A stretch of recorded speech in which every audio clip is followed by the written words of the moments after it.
La aventura de la vida.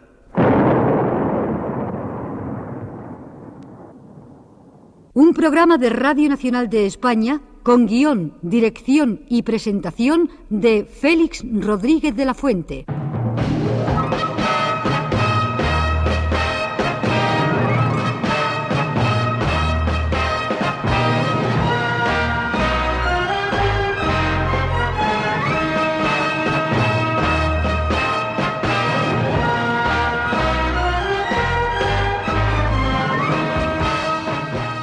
Realización,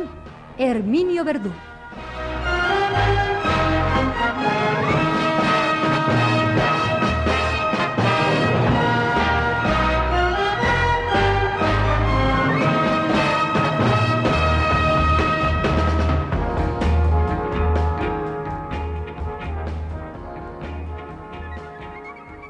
Queridos amigos de la radio, buenas tardes. Nuestras pasadas charlas en el viaje de la aventura de la vida por tierras africanas han tenido más de viaje en el tiempo que de viaje en el pasado. Al menos algunas personas que nos han escrito comentando las consecuencias que han sacado de nuestros diálogos. Uno siempre pretende que estos monólogos se transformen al menos en diálogo mental, están mucho más preocupadas por el aspecto profundo de raíces del comportamiento, de origen de la cultura, de pulsiones de esos actos que llevan a cabo cada día, que por el aspecto exterior de la belleza de los paisajes africanos que hemos tratado de describir, de la presencia de los animales que han sido precisamente los sujetos en los cuales hemos basado nuestras disertaciones. Hay un hombre que me para en la calle, me encuentra en un momento en que se cruzan nuestras andaduras y me dice, después de esas palabras de disculpa, con que la gente bien educada trata siempre de justificar el asalto a un popular y que de alguna manera es nuestro mayor honor el que personas nos paren así. Doctor, me tiene usted absolutamente abrumado,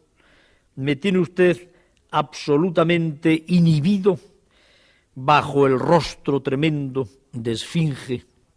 de ese mandril en el que ha basado tantas y tantas pulsiones de la especie humana. No puedo por menos en mis meditaciones, me dice el buen hombre, que es un intelectual, que recordar y tener grabada en mi mente esa cara como de esfinge, repito, esa cara como de esfinge, inmóvil, misteriosa, y a través de cuyos colores querríamos llegar al origen de tantas cosas. El rojo, el azul, añil, brillante, el amarillo, y los ojos que miran profundamente. Y usted nos ha venido a contar que el liderazgo, la jerarquía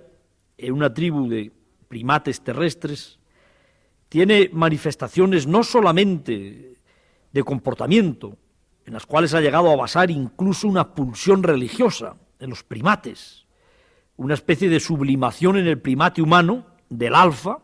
creando un superalfa que sería el dios de tantas religiones, sin que ello quiera decir, evidentemente, que usted no respete las religiones reveladas y la existencia real de dioses. Pero más que y más visible y evidentemente mucho menos discutible que esas pulsiones absolutamente culturales de comportamiento, aunque sea comportamiento innato, están los aspectos anatómicos de los individuos adultos que ocupan el liderazgo en las tribus de papiones terrestres. Nadie puede dudar que el mandril tiene unos colores en el rostro y en las posaderas que lo distinguen perfectamente de cualquier otro individuo de su grupo que no sea un adulto de sus propias características. Querido doctor, en el hombre a quien usted compara con tanta frecuencia en estas últimas charlas, y yo diría que con tanta alegría, en algunos casos, con sus primos, esto también es incuestionable, los monos, los primates, ¿hay algo que se parezca anatómicamente a esos esquemas faciales o de otras partes del cuerpo que presentan algunos primates? Y cuando este hombre me contaba estas cosas, me estaba haciendo esta pregunta, el hombre que me pareció y que inmediatamente comprobé que era un intelectual, pues me lo contaba a través de un rostro pálido, de hombre de no muchos soles y no muchos vientos, cuya palidez llegaba hasta mi retina a través de las zonas imberbes de su rostro. Era un hombre joven de 35, de 40 años, de barba negra. Una barba preciosa, estas barbas mediterráneas, estas barbas de Oriente Medio, estas barbas árabes, que son las barbas más hermosas del mundo. La barba de Cristo. Esas barbas que si las miramos únicamente a través de lo frívolo, de la superficialidad a que lleva al hombre y sobre todo a la mujer la moda, pues no nos llamará demasiado la atención. Un muchacho que cuando lo vimos hace 3 años, pues tenía un rostro más o menos anguloso, redondeado, según cuál fuera su constelación genética, morfológica, pero que no llamaba demasiado la atención por una facies, digamos que impresionante. Y que lo encontramos 3 años después y ha cambiado totalmente su facies hasta el punto de que no podemos percatarnos si debajo de los pilosos adornos que la cubren hay una mandíbula marcada, cuadrada, avanzada, de deportista o de hombre audaz, o una carita redondeada de burgués que ha tenido menos problemas y menos ejercicios físicos en su vida. Únicamente vemos unas partes desnudas de piel, enmarcadas por un esquema que si la barba es virgen, es decir, si no han dado el peluquero o el propio usuario del adorno pilífero metiendo las tijeras, enmarcan de una manera muy peculiar el rostro del hombre. Vemos evidentemente la frente, debajo del pelo, del cuero cabelludo, si el hombre no es calvo, y en la frente, separando la frente de la parte inferior del rostro, las cejas, que constituyen como una línea que va a emparejarse luego perfectamente con los laterales de la barba, es decir, las patillas y la parte pilosa de la faz humana, que crece en las mejillas y termina después en el mentón. Si ponemos los ojos así, como se ponen cuando uno quiere mirar un cuadro, bien haciendo un cucurucho con las manos o entrecerrando los párpados, para llegar a una visión más esquemática,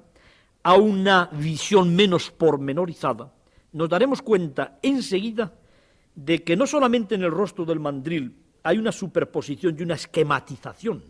de colores que parece que tienen la misión de ser una logomarca. Ya saben ustedes que hoy día en el idioma publicitario se habla de logomarca cuando hay un esquema, que para qué voy a citar yo nombres de distintos bebidas alcohólicas o no alcohólicas o aparatos electrodomésticos que representan con gran fijeza a una marca comercial, para que no se le olvide al que lo ve. Pues bien, ese rojo central, ese azul en los lados, ese amarillo contorneándolo todo, que forman un esquema geométrico, en cierto modo se parece mucho al esquema geométrico que en la faz de un hombre en la flor de la edad y barbado constituye la negra pilosidad enmarcando la frente, las mejillas, la nariz, los labios, sobre los cuales se tiende el bigote, que da todavía a esa morfología un aspecto mucho más geométrico. Efectivamente, amigos míos, también el primate terrestre humano está adornado por la naturaleza, cuando no se afeita, de un semáforo facial que debe tener importantes misiones. Antes de enzarzarnos en este bucear en la noche de los tiempos y en este buscar razones evolutivas de por qué se da la paradoja de que el hombre conserva pelos en la faz y sin embargo tiene el cuerpo desnudo, prácticamente desnudo, excepto en los individuos muy peludos. Antes de profundizar en este tema, podemos también nosotros hacer una frívola concesión a las modas, que evidentemente influyen mucho, no solo en el vestido, sino también en la longitud de los cabellos, en el aspecto de la barba, o en su presencia o en su ausencia, e incluso en otros elementos que son puramente, generosamente donados por la naturaleza. Antes se veían muchas menos barbas que ahora. Todo el mundo que tiene mi edad, o incluso que tiene alguna menor edad que la mía, todo el mundo que tiene más de 30 años, pues se recordará que hace 15 años no llevaban barba más que algunos ilustres profesores, algunos reverendos misioneros, que dicen que se impresionan mucho los indios y los negros con eso de unas barbas pobladas y poderosas. Es posible. Los demás, o bien llevábamos el rostro afeitado, o bien algunas personas se dejaban un bigotillo, así como corto,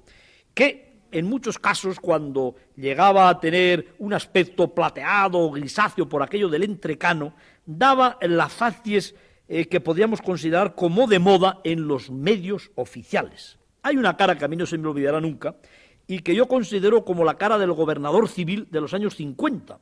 que era una cara con un bigotito bien recortado y cuidado, el pelo evidentemente también corto y bien cuidado, pero que generalmente tenía ese bigote y que era como una logomarca también, era la logomarca del hombre medio, bien situado, bien a través pues de los distintos escalones oficiales de la administración del movimiento, o bien porque de alguna manera mimetizaba aquel tipo de facies, aquel tipo de rostro. Mucho antes, y yo tengo ya la suficiente edad como para recordarlo, pues había una facies, en cierto modo, temible, aunque no era una facies barbada, que era la facies del heroico muchacho germánico procedente de las juventudes hitlerianas o de aquellas otras tropas que en Italia y también en España se formaron para dar lugar a un hombre castrense, de pelo a lo cepillo, para poder, evidentemente, lavarse más deprisa y sufrir en su cuero cabelludo las gotas heladas de la ducha en plena campaña. Aquel hombre de mandíbula cuadrada, de pelo cortado al cepillo, que de alguna manera mimetizaron luego, y no sé por qué, los soldados norteamericanos en la guerra. Era una faz, como les digo, que si no tan aparatosa como la del mandril o la del barbudo amigo que me paró el otro día en la calle, a mí, por lo menos, personalmente, me daba más miedo. Ahora nos encontramos mucho con barbas. Hay chicos que quizá para manifestar que son progres, que ellos pertenecen a no sé qué movimientos progresivos, algunos de raíz política, otros de raíz ecológica, otros de raíz filosófica, otros pues de puro pasatiempo, se dejan unas barbas que le meten a uno el miedo en el cuerpo. Esta concesión, como les digo, a lo frívolo, no tiene más importancia que el de llevar al ánimo de mis queridos radioescuchas que el hombre, y también la mujer, evidentemente, que no tiene barba, aunque a lo mejor a algunas feministas les gustaría tenerla para impresionar con ello a sus antagonistas u opositores, puede hacer lo que le da la real gana, con sus adornos naturales pilíferos, y puede incluso utilizar estos adornos naturales pilíferos para impresionar al prójimo. Bien con su presencia, como actualmente, repito, los muchachos de la barba florida, aquella barba que en el Cid campeador metía el terror en el pecho de los moros, que para meter el terror en el pecho de aquellos moros uno tenía que tener mucha barba, o bien estas otras barbas que también de alguna manera están encaminadas a manifestar una manera avanzada de vivir, o aquellas ausencias totales de barba y los pelos a lo cepillo que también indicaban una manera heroica de vivir. El hombre, de la misma manera que el mandril utiliza las pinturas de su rostro para impresionar al vecino, y esto es puramente genético, innato, no se propone, puesto que el mandril no tiene un lapicerito de labios como las señoras para acrecentar el rojo, el azul o el amarillo, pero el hombre, en esa evolución paralela de su cultura, también utiliza los adornos naturales para de alguna manera realizarse a sí mismo y tener la pose que prefiere, que le gusta tener según los modos y las modas. Sin embargo, amigos, hay algo mucho más profundo y mucho más serio en esto de las barbas y de los adornos pilíferos corporales. Primero nos preguntamos nosotros, a poco curiosos que seamos de nosotros mismos, mi querido amigo, usted nos dice, y no vamos a llevarle la contraria, puesto que nos lo dicen los sabios, los escritores de ciencias naturales, los primatólogos, si nos lo dijera usted solo, lo pondríamos en duda rápidamente, que somos primates. Usted está haciendo un estudio etológico muy divulgado, muy generalizado, de multitud de extremos del animal humano, comparándoles con los de los primates. Y todavía no nos ha dicho algo que una señora que no se cree muchas de las cosas que usted cuenta, está siempre poniendo en boca. Si nosotros somos primates, ¿cómo es que se da la paradoja de que los primates, todos los que viven, los que podemos contemplar en los parques zoológicos, los que usted, querido doctor, ha sacado en sus películas, tienen el cuerpo perfectamente cubierto de pelo?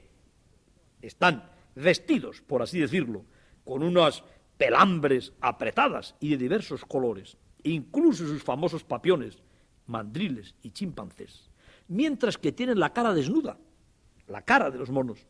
en una gran extensión de la misma, parte de la frente, las mejillas, el mentón,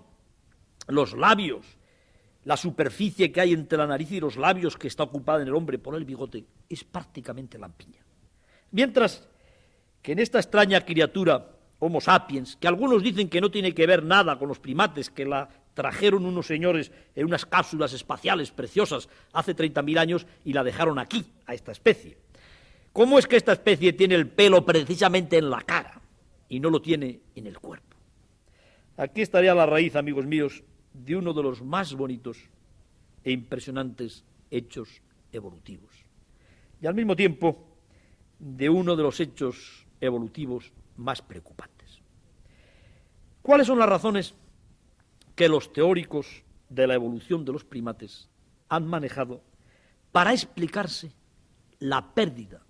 de pelo, de vello en el cuerpo del hombre? Hay algo que tengo que anticipar, y es que el hombre y la mujer no han perdido prácticamente uno solo de los folículos pilosos, es decir, de ese elemento anatómico en el cual crece, en el cual se genera el pelo. Es más, la mujer y el hombre no solamente no han perdido uno solo de los folículos pilosos que pueden encontrarse en el cuerpo de un chimpancé, por ejemplo, que es nuestro pariente más próximo, sino que cada uno de esos folículos pilosos tiene su pequeño pelito,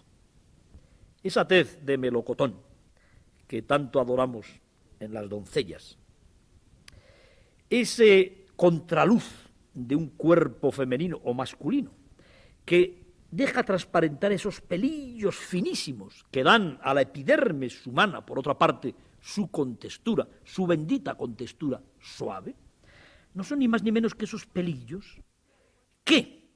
mucho más gruesos y largos, constituyen la pelambre en el resto de los primates. Cójase usted, amiga mía o amigo mío, en cualquier parte aparentemente lampiña de su cuerpo, con la puntita de las uñas, esos pelillos pequeños, tire y verá cómo se hace daño o cómo se levantan los folículos en los que nacen. La mayor parte de los folículos pilosos que existen en el resto de los primates están también en Homo sapiens. ¿Por qué les perdimos? ¿Por qué se nos quedó, yo diría que afortunadamente, el cuerpo desnudo en gran medida y sobre todo el cuerpo femenino? Aquí viene la opinión de los evolucionistas, de los que se explican todo mediante el juego de las mutaciones y de la selección natural. Hubo un momento, ya hablábamos de ello hace ya varias semanas, cuando aquello del leopardo que nos hizo pasar tanto miedo en África. Lo malo que tiene este programa, entre tantas cosas malas, evidentemente, es que hay cosas que ya hemos contado y que uno no puede volver a contar porque no acabaríamos nunca. Hubo un momento, se piensa que hace entre 4 y 8 millones de años, en que nuestros antepasados homínidos, primates, cubiertos aún de pelo, con estos pelillos finísimos que tenemos nosotros, gruesos, aparentes y protectores del cuerpo, dejaron de ser mansos frugívoros, dejaron de ser pacientes omnívoros que recorren lentamente la sabana o el techo forestal para encontrar ese de todo, fundamentalmente frutos, hojas y brotes que comen los monos para hacerse cazadores, para hacerse matadores. ¿Cuál es el sistema que emplea el hombre primitivo para alcanzar a los animales que constituyen sus presas? Perseguirles a pie, en largas, interminables, portentosas carreras. Hay algo que cuando hago footing por las mañanas, y es una actividad que siempre que tengo un poco de tiempo llevo a cabo, creo que se lo he contado alguna vez en la radio, normalmente corro entre 10 y 15 kilómetros. No puedo olvidar nunca. En la frontera ya de la meseta esa que luego tiene un norte, una vertiente norte que desciende hacia los abismos del frío y del fragor de la tormenta, que son los 50 años. En esa frontera, pues todavía puedo correr sin fatigarme perfectamente, y usted, si estuviera entrenado, 10, 15 kilómetros. Y estoy además convencido de que si yo me cronometrara ahora, en ese footing, en ese cross country, como dicen los ingleses, campo a través, de una hora, hora y media, pues no haría marcas muy inferiores a las que podía hacer a los 25 años en esa misma actividad. Sin embargo, si pretendiera saltar altura o longitud, si pretendiera correr velocidad pura, tendría que llorar de pena porque hubiera descendido enormemente mi capacidad física. Hay otra circunstancia. También me acuerdo mucho cuando hago footing por las mañanas, estos días que estaba nevando en la provincia de Guadalajara y podía yo correr recibiendo en la faz los copos de la nieve. ¡Qué bonito! Hay algo en lo que tampoco podía dejar de pensar. En cualquier actividad deportiva, el hombre que pretendiera participar en una olimpiada zoológica haría un papel verdaderamente lamentable. El campeón del mundo de velocidad, esos seres magníficamente dotados que tienen los cuerpos como esculturas griegas arrancadas del cincel de Fidias o de Praxíteles, hacen 37 y pico kilómetros por hora con su fantástica zancada, con esos músculos poderosos que se hinchan en sus muslos y en sus pantorrillas. El mamífero más veloz corre 115 kilómetros por hora. Un ser tan tosco como el hipopótamo corre a 40 kilómetros por hora, el elefante a 45. Es decir, en velocidad pura somos una auténtica porquería. Y lo mismo tendría que decir de otras muchas actividades, salto de longitud. En salto de altura quizá estamos un poco mejor dotados, pero en la mayor parte de las actividades deportivas humanas. Sin embargo, ¿saben ustedes, amigos míos, que un corredor de maratón, actividad que dicen que el hombre se encuentra en la mejor edad para realizar entre los 35 y los 40 años, lo cual quiere decir que es la suya, que es su actividad, puede vencer y matar de fatiga a un perro, a un caballo, a una gacela o a un antílope? ¿Y sabe usted que el campeón del mundo o de España de maratón, corriendo 40 y tantos kilómetros, por ejemplo, en el clima de Kenia o de Etiopía o de México o en el clima de la Mancha española, un mediodía a 40 y tantos grados, mataría de fatiga si pretendiera seguirle a un caballo de pura sangre, a un galgo, a un guepardo o a cualquier otro animal perfectamente capacitado para correr en sprint o para dar saltos? Amigos míos, en resistencia, en carreras de largo alcance, no hay criatura viviente que pueda competir con Homo sapiens. Este era el mecanismo que nuestros antepasados, de hace 3 millones de años, empleaban básicamente para vencer, matar a sus presas, correr detrás de ellas infatigablemente. Al principio, la presa podía sacarles kilómetros, pero podían seguir leyendo sus huellas, tarde o temprano, actuando en el lugar donde apareció el hombre y donde vivía el homínido, que son las estepas y sabanas de África, con un clima seco, horroroso, abrasador, vencían a sus presas. ¿Por qué? Porque en sus presas, tan rápidas como las gacelas, los antílopes, las cebras, los caballos salvajes, se venía abajo un sistema importantísimo en el cuerpo humano o en toda máquina para mantener un esfuerzo continuado. ¿Cuál es ese mecanismo? El llamado mecanismo termorregulador. ¿Se acuerdan ustedes de los famosos 600 que se calentaban siempre en cuanto teníamos que subir una cuesta? Y había que bajarse y abríamos el radiador y pegaban un taponazo que a uno le daba más miedo que si hubiera ahí un demonio encerrado. A estos cochecitos les fallaba el sistema termorregulador. Es decir, no tenían suficiente agua dentro de sus tejidos para refrigerar a las células sedientes y sometidas al trabajo de producir energía. ¿Por qué les falla el sistema termorregulador a casi todos los animales que pretenden enfrentarse con un hombre que corre? Porque el hombre, gracias a tener la piel del cuerpo desnuda, sin pelo, se puede permitir el lujo de la sudoración que en Homo sapiens alcanza unos niveles de refrigeración que están por encima de los de cualquier otra especie viviente. Sudar a lo largo de una piel que ocupa la superficie entera del cuerpo de un animal que corre y que únicamente desde esa circunstancia en Homo sapiens elimina una enorme cantidad de agua que se evapora y que al evaporarse produce ese descenso de la temperatura que permite que no se recalienten los tejidos humanos y que el hombre pueda seguir corriendo. El hombre no tiene más que volver a llenar nuevamente su radiador, como el del pequeño 600 que no funcionaba de vez en cuando, cosa que podía hacer el cazador de la sabana portando en los huevos de avestruz, en las calabazas naturales, como en nuestra cantimplora, el agua, y podrá correr y correr y correr hasta caer muerto de fatiga, como el famoso corredor de maratón, después de haber atravesado un país entero. Dicen, amigos míos, los primatólogos y los evolucionistas, y yo desde luego les creo a pies juntillas, porque me resultan mucho más convincentes las hipótesis científicas, que por ejemplo tantas hipótesis filosóficas o tantas hipótesis de determinadas visiones que el hombre ha tenido y que quieren explicar de una manera o de otra su existencia. Dicen estos buenos señores que nuestros antepasados, que fueron sufriendo una serie de mutaciones seleccionadas por el medio, para poder llegar a ganarse la vida como cazadores que alcanzan y agotan a sus presas por carrera de maratón diaria,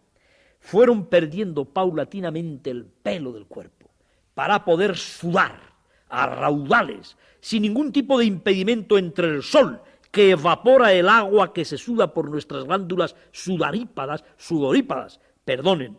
mi trabucaje, y crear así las bajas temperaturas que nos permiten competir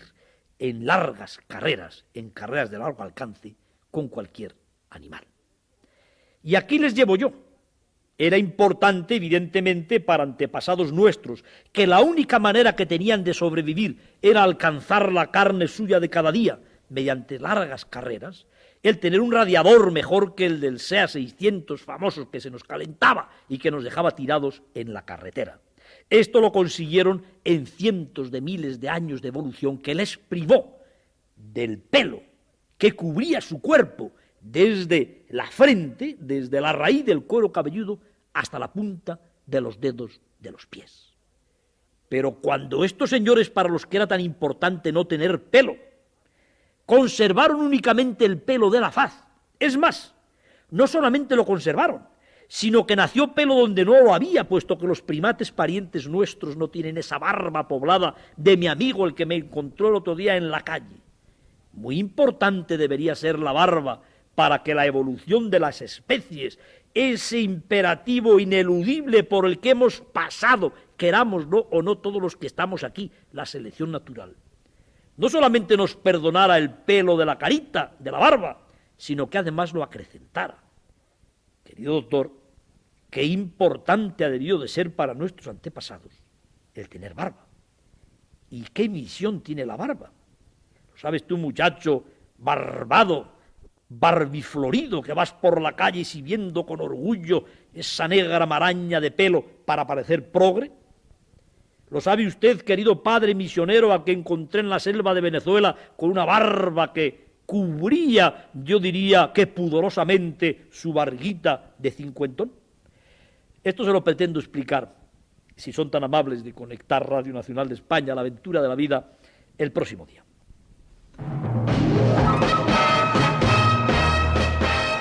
La próxima semana, de nuevo, en su receptor,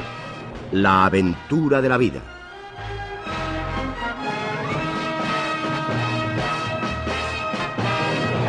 Un programa con guión, dirección y presentación de Félix Rodríguez de la Fuente.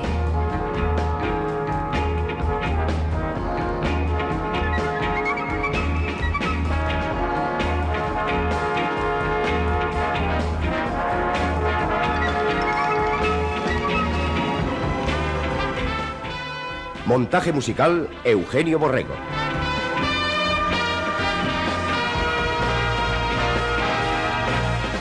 Realización, Herminio Verdú.